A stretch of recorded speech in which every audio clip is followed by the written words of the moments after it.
Digital channels form an integral part of the strategy for B2B business entities.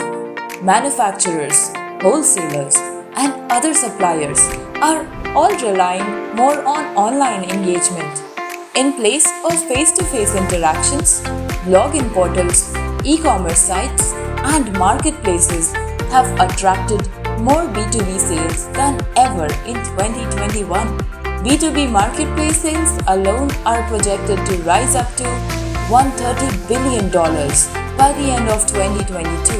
Even US manufacturers contributed more than $4 trillion in 2021 through digital sales.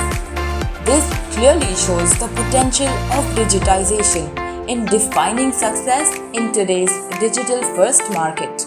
And why not? If digitization brings speedy transactions, more audience, reduced manual efforts, direct access for users, data-driven decisions, new sales opportunities, and faster and flexible response, then it sure is worth a lot more.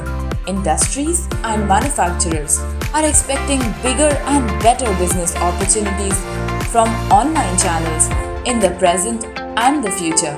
So, rely upon newer and more innovative digital commerce platforms to have agile B2B support. Take the first step towards creating a future-ready B2B storefront with Adobe Commerce, powered by Adobe.